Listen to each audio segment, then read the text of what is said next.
Hey YouTubers, thank you for tuning into the Cyber Overwatch channel. I'm Pragmatic1. In this video I will provide a general overview of a vulnerability management program, exploring its definition, functionality, and its crucial role within an organization's information security program. I will delve into the concept of vulnerability, risk, and threat in order to gain a clear understanding of their significance. I will also outline the essential steps involved in implementing and maintaining an effective vulnerability management program, emphasizing its purpose of mitigating cybersecurity risks. Additionally, I will address common pitfalls that organizations should be aware of to avoid unnecessary cyber incidents and data breaches. If you find this content informative and you are interested in cybersecurity, please like and subscribe to the Cyber Overwatch channel. Also, for more free content, please regularly check back on www.cybersec.com.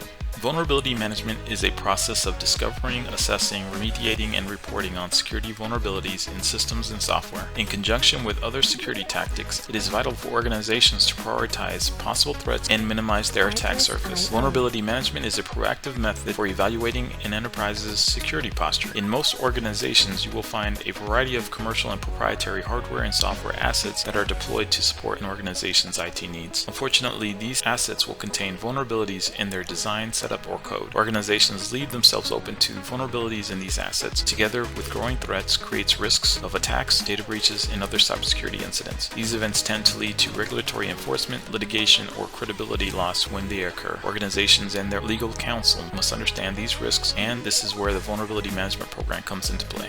A vulnerability is a weakness or flaw in an asset that a threat actor such as a hacker, APT, disgruntled employee, or other attacker can exploit to adversely affect the security of an asset. Vulnerabilities typically include a subset of those weaknesses and focuses on issues in software, hardware, and systems an organization uses. A risk is what happens when a threat exploits a vulnerability. A threat is something or someone that can exploit that vulnerability. Some common examples of vulnerabilities include broken authentication. This usually occurs when a threat actor compromises credentials, user sessions, or identities. Once the threat actor has hijacked the user session, for instance, the threat actor can then pose as the user. This can occur due to poor design or implementation of identity and access controls. SQL injection. This is one of the most prevalent security vulnerabilities. SQL injection is when a threat actor attempts to gain access to database information via malicious code injection. If successful, a malicious actor can steal sensitive data, spoof identities, and attempt a variety of other harmful activities. Cross-site scripting. Cross-site scripting, or XSS, attack injects malicious code into vulnerable websites. This attack is specifically aimed at website users rather than the actual website. Cross-site request forgery. A cross-site request forgery, CSRF, attack is also aimed at the website user and attempts to trick the website user into authenticating into a website and performing actions that they did not intend to. When paired with social engineering, this attack can fool the user into accidentally exposing personal information. Security misconfiguration. This usually occurs when security settings are not adequately defined in the configuration process, or they are maintained and deployed with default settings. This then can be leveraged by threat actors to exploit the asset. Some common examples of risk include data breach. This is a security risk where sensitive, protected, or confidential data is copied, transmitted, viewed, stolen, altered, or used by an individual unauthorized to do so. This usually occurs through a variety of methods such as SQL injection and password cracking. Credential theft. This is a type of risk where the victim's identity can be stolen. Once credential theft has occurred and is successful, the attacker will have the same account privileges as the victim. This usually occurs through a variety of methods such as social engineering and phishing. Denial of service. This is a type of risk where resources are being exhausted to the point where they are inaccessible to the intended users. This usually occurs through denial of service attacks from one or multiple infected hosts, such as a botnet. Communication interception. This is a risk where the organization's communications are captured and readable by unauthorized individuals. This usually occurs through man-in-the-middle attacks. Insider threat. This is a type of risk where an employee, as an example, uses their authorized access wittingly or unwittingly to do harm to the organization. Some common examples of threats include threat actor. This is a threat that is partially or wholly responsible for an incident that impacts or potentially impacts an organization's security. This can be a variety of actors to include hackers, nation-state sponsored APTs, hacktivists, disgruntled employees, as an example. Ransomware. This threat is a type of malware that encrypts all the data, then threatens to publish the victim's personal data or permanently block access to it unless a ransom is paid. Social engineering/phishing. This threat is a psychological manipulation of people into performing actions or divulging confidential information. Phishing is a form of social engineering where threat actors deceive victims into revealing sensitive information or installing malware such as ransomware. Credential stuffing. This threat is a type of cyber attack in which a threat actor collects stolen account credentials. Typically, this will consist of lists of usernames, email addresses, and corresponding passwords. These lists are usually gathered from data breaches. The threat actor will then use the credentials to gain unauthorized access to user accounts on other systems or platforms through large-scale automated login requests directed against a web application. Password cracking attacks. This is an attempt to recover passwords from hashed or encrypted data in transit or at rest. Man-in-the-middle attacks. This is a threat where a threat actor secretly relays and potentially modifies the communications between two parties who believe they are directly communicating with each other.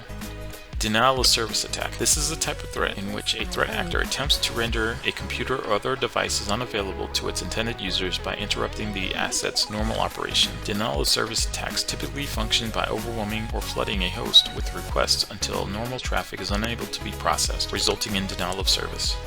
Drive-by download attacks. This threat specifically refers to malicious software that installs on a device without user consent. This also includes unintentional downloads of any files or bundled software on a computer device.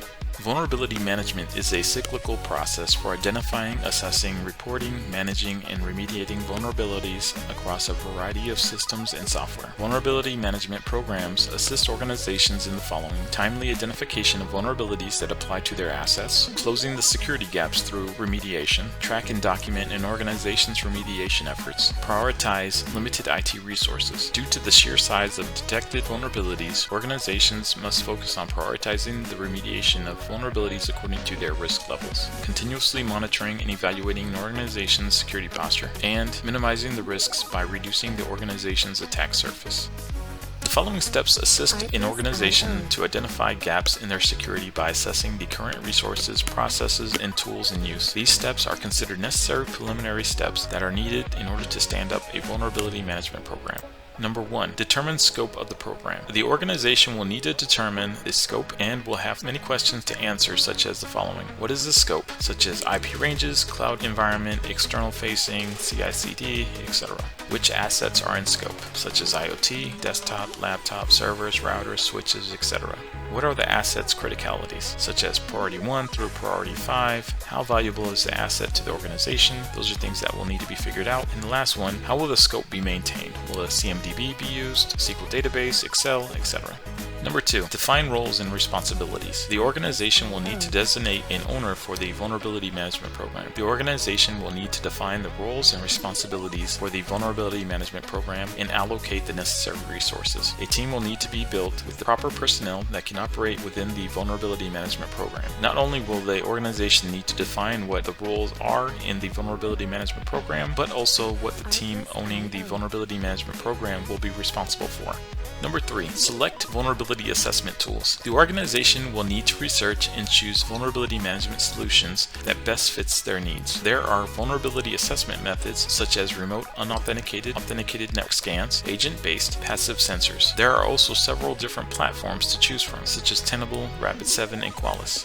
Number 4. Create and refine policies and SLAs. The organization will need to develop an SLA, service level agreement, that is agreed upon to measure the response and resolution times that the vulnerability management team delivers to the customers. Providing support based on service levels ensures that the vulnerability management team will deliver measured and predictable services. It also provides greater visibility when problems arise.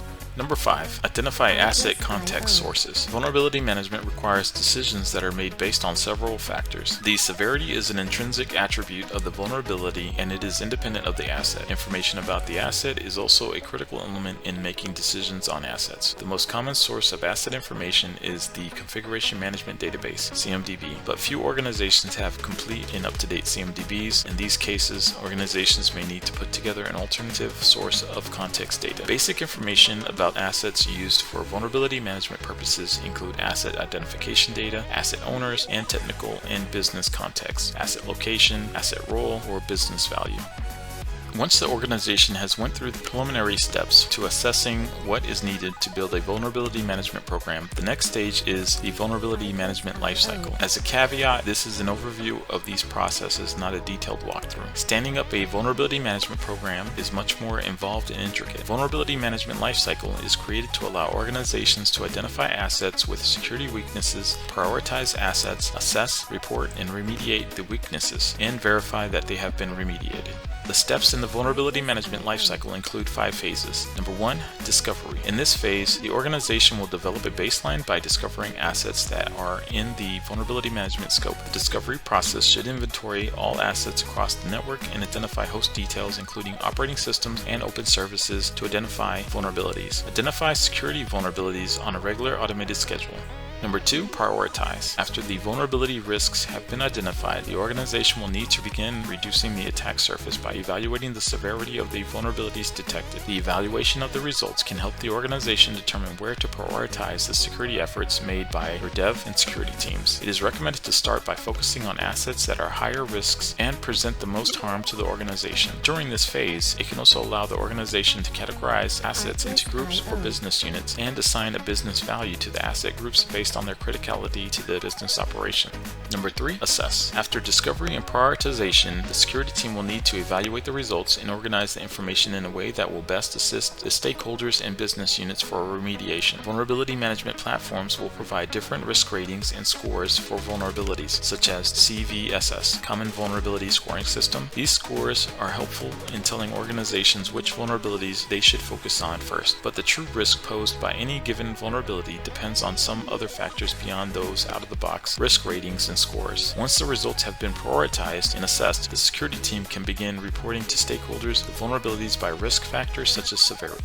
Number 4, report. Measure the level of business risk associated with your assets according to your security policies. Document the security plan, monitor suspicious activity, and describe known vulnerabilities. Vulnerability results should be distributed to the necessary stakeholders and business units for evaluation. Reporting should be tailored for the audience. Executives want to review a more summarized report, while operations engineers may want more detail that will assist them in remediating the vulnerabilities. Number 5, remediate. Prioritize and fix vulnerabilities in order according to business risk. Establish control and demonstrate progress. If remediation is unsuccessful or there is no patch available, then your best option is mitigation. Implementing mitigation methods can reduce the chances that a vulnerability will be exploited by applying controls to lessen the impact. Controls could be firewall, restricting user access, modifying router access lists, installing an EDR. This should be a temporary solution until organizations can fully remediate the vulnerability. A third option the business unit could take is to accept the vulnerability finding. This is typically justified when a vulnerability is deemed low risk and the cost of fixing the vulnerability is substantially greater than the cost incurred by an organization if the vulnerability were to be exploited. Number 6, verify. Remediation progress should be verified by performing subsequent vulnerability scans to validate that those hosts are no longer vulnerable. In conclusion, in this video I provided a general overview of a vulnerability management program and their significance in an organization's information security strategy. I explored the concepts of vulnerabilities, risks, and threats, shedding light on common examples of each. It emphasized the proactive nature of vulnerability management in identifying, assessing, remediating, and reporting security vulnerabilities in systems and software. By implementing a vulnerability management program, organizations can prioritize and address potential threats, minimize their attack surface, and continuously monitor their security posture. I also outlined key steps involved in establishing a vulnerability management program, including determining scope, defining roles and responsibilities, selecting vulnerability assessment tools, creating policies and SLAs, and identifying asset context sources. Finally, I reviewed the vulnerability management lifecycle, which encompasses phases of discovery, prioritization, assessment, reporting, remediation, and verification. By following the lifecycle, organizations can effectively manage vulnerabilities and mitigate potential risks. Thank you for tuning in to Fortifying Your Defenses, Blueprint to a Vulnerability Management Program video on Cyber Overwatch channel. If you find this content informative and you are interested in cybersecurity, please like and subscribe to the Cyber Overwatch channel. In this video, I covered several essential aspects of Vulnerability Management Program. In future videos, I will go more in depth on vulnerability scanning, vulnerability assessments, configuration reporting, and some day-to-day standard operating procedures of vulnerability management. The information discussed in this video is gathered from my experience and research. Use this information I've provided in a way that can best assist you. If you have any questions, please feel free to leave a question in the comments, or you can send me a message on the CyberSec website listed in the description. Until next time, keep learning. The only way to improve is to keep learning. Pragmatic One, signing off.